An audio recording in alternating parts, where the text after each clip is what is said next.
Chairman তোমার সম্পর্কে জানতে চাই। আমার একটা বিশ্বাস ছিল যে উনি বাংলাদেশের প্রধানমন্ত্রী হবেন। সত্যি কথা, এটা আমার কাছে মানে এখনও আমি মাঝে মাঝে কেঁদে ফেলি। তারেক রহমান তখন কার্যত ভারপ্রাপ্ত চেয়ারপারসন হলেও মূলত তিনিই দল চালাচ্ছিলেন। যখন আপনার সাথে তার যোগাযোগটা প্রথম দিন হয়, আমি সেদিনের স্মৃতিচারণটা একটু যদি একটু করেন আমাদের সাথে, আপনার কেমন অনুভূতি হয়েছিল, কি কথা হয়েছিল প্রথম হলো ওনাকে আমি একটি ইনফরমেশন পাঠালাম হোয়াটসঅ্যাপে। তখন হলো উনি আমাকে প্রথম থ্যাংক ইউ দিলেন, টেক্সট? হ্যাঁ টেক্সট। উনি আমাকে একটা পাল্টা টেক্সট দিয়ে থ্যাংক ইউ দিলেন। এর পরবর্তীতে আমি ওনাকে ইনফরমেশন পাঠাতে থাকি। হঠাৎ করে যে কোনো একটা এক্সক্লুসিভ মেসেজ ওনাকে আমি দিলাম, হঠাৎ করে উনি আমাকে ফোন দিলেন। মানে বাংলাদেশ সময় কখন? বাংলা সম্ভবত 11টা বা 12টার দিকে হবে রাত। আমি তখন বাসাতেই। হঠাৎ করে আমাকে ফোন দিলেন। ফোন দিয়ে বললো যে আপনার ইনফরমেশন কি রাইট? আমার জি, আমারটা সঠিক। তখন উনি আমার কিছু গাইডলাইন দিলেন।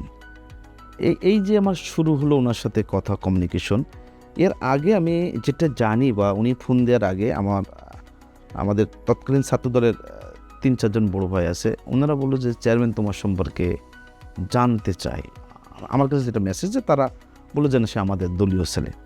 এরপর উনি কমফোর্ট ফিল করলেন, মানে কনফার্ম হওয়ার পরে যে না আমি, বা অনেক সময় আবার কমিউনিকেশনের জায়গায় এখানে কোনোভাবে, কারণ ওনার সাথে আলোচনা তো কনফিডেন্সিয়াল আলোচনা হবে বা যে বিষয়গুলো, কারণ উনি যদি ভুলটাকে কমিউনিকেশন করে ফেলেন সেক্ষেত্রে তো দল হিসেবে ক্ষতিগ্রস্ত হতে পারে বিএনপি। ওই যে উনি যে আমাকে ফোন দিলেন, কথা বললেন, এই যাত্রাটি কন্টিনিউ থাকলো সব সময়ের জন্য। মানে একটা পর্যায়ে এমন হলো যে মানে আমার ধ্যান মগ্ন সব কিছু আসলে সত্য কথা ওনাকে নিয়ে, যে না। এবং আমি একটি সময় অনেকে এটি আবার অনেকভাবে অন্যভাবে নেবে, যে আমার একটা বিশ্বাস ছিল যে উনি বাংলাদেশের প্রধানমন্ত্রী হবেন। এই বিশ্বাসের জায়গা সবসময়, কারণ হলো ওনার সাথে কাজ করে যে তৃপ্তি জায়গা, মানে একজন অভিভাবক হিসেবে না, আমি সত্যি কথা, এটা আমার কাছে মানে এখনও আমি মাঝে মাঝে কেঁদে ফেলি। হ্যাঁ, মানে এমন কিছু স্মৃতি আমার সাথে ওনার আছে। মানে আমি মাঝে মাঝে নিজেকে খুব প্রাউড ফিল করি যে না, মানে আমি ওনাকে প্রপারলি তথ্য দিয়ে সমর্থ হয়েছি। আমি হয়তো বা নিউজ করতে পারতাম না যে কোনো কৌশলগত কারণে, বাট মেসেজ কালেক্ট করার ক্ষেত্রে আমি সবসময়ের জন্য সব শ্রেণী পেশা মানুষের সাথে কমিউনিকেশন রাখতাম, কারণ আমার দরকার মেসেজ, যে আওয়ামী লীগ কী স্ট্যান্ড নেবে নেক্সট, তাদের কী প্ল্যানিং, কী করতে পারে। জানার পরে আমরা চেষ্টা করতাম যে সেটাকে ওনাকে জানি, সিদ্ধান্ত তো আসলে ফাইনালি উনি নেবেন। কিন্তু যে বললাম যে মেসেজ থাকলে অনেক সময় হয় কি, যে আপনার সঠিক সিদ্ধান্ত নিতে আপনার জন্য সুবিধা হয়।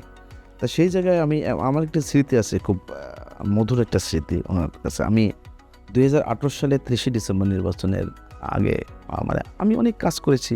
তা দুর্ভাগ্যজনক যে ওই নির্বাচনটি তো মানে এত বাজে নির্বাচন ছিল বাংলাদেশের, মানে বিএনপির মতো একটি বিরাট রাজনৈতিক দলকে 6টা সিট দিয়ে খুব নেগলেক্টভাবে উপস্থাপন করা জাতির সামনে, এবং নিশিরাতের ভোট গ্রহণ কর্মকর্তাদের কী ধরনের ওই সময় মানসিক চাপ দিয়ে নির্যাতন করে রাতের ভোটটি দেওয়া হয়েছিল প্রত্যেকটা আসনে, এটা তো জানেন। তো ওই নির্বাচনে আমরা যখন বলা যায় যে আমরা পরিশ্রম করেছি, কিন্তু ওই পরিশ্রমের সফলতা তো আমরা 30 ডিসেম্বর পাই নাই।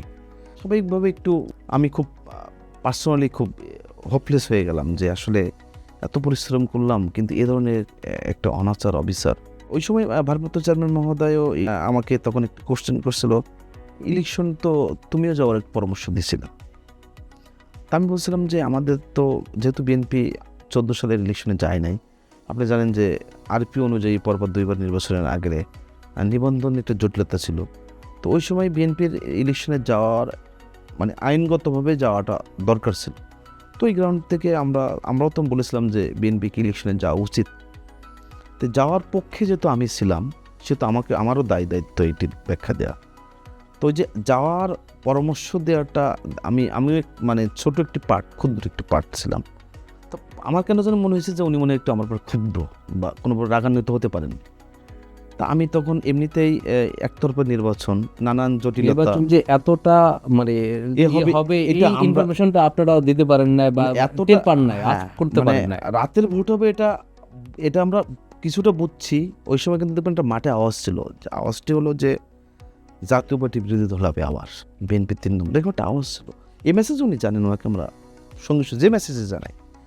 কিন্তু ওই ইলেকশনটা যে বিএনপিকে এভাবে চায়ের দোকানের আলাপটাতে রাষ্ট্রযন্ত্র, রাষ্ট্রীয় কাগজপত্রের মাধ্যমে ইমপ্লিমেন্ট করবে, এটা কিন্তু আমরা কল্পনাও করি নাই ওই সময়। যা আমাদের এ ছিল যে ভোট ফেয়ার হতে বিএনপি ক্ষমতা আসবে, আর না হলে বড় জোর বিএনপি বিরোধী দল। তা সেই জায়গাতে তো পুরো অনাচার করা হলো বিএনপির উপরে বনে। তা মানসিকভাবে খুব হোপলেস হয়ে গেলাম সিরিয়াসলি।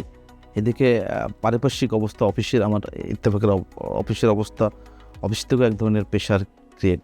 আমি ভোটের পরবর্তী তখন ছুটি নিয়ে আমি বাড়িতে চলে গেলাম।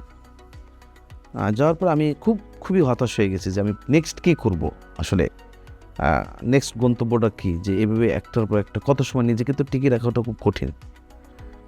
এরপর হঠাৎ করে 3-4 দিন বাড়িতে থাকার পরে রাত 11টা বা 11:30টার দিকে উনি আমাকে ফোন দিলেন।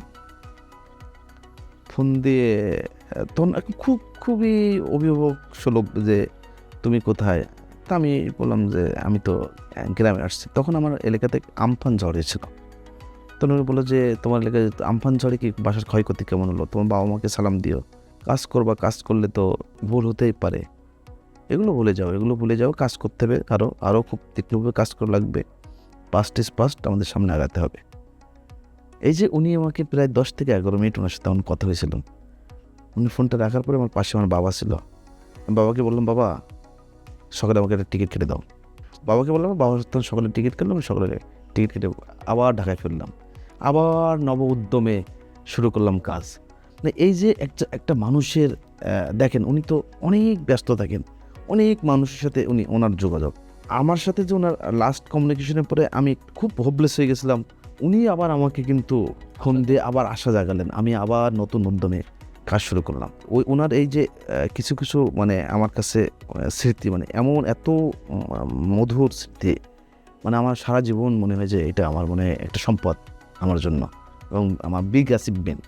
এবং আমি সর্বোচ্চ চেষ্টা করেছি ওনার বিশ্বাসের মর্যাদা দেওয়ার। আমার জায়গা থেকে আমি ক্ষুদ্র মানুষ, যতটুকু করা যায়, যতটুকু আমি করতে পেরেছি, আমি জানি না কতটুকু আমি করতে পেরেছি, আমি কতটুকু সফল সে প্রশ্নে আমি যাব না, কিন্তু আমরা চেষ্টা করেছি। আমাদের চেষ্টার কোনো ত্রুটি ছিল না। আমাদের একটাই লক্ষ্য ছিল, আমি আবার বলি একটাই লক্ষ্য ছিল, তারেক রহমানকে বাংলাদেশের প্রধানমন্ত্রী বানানো।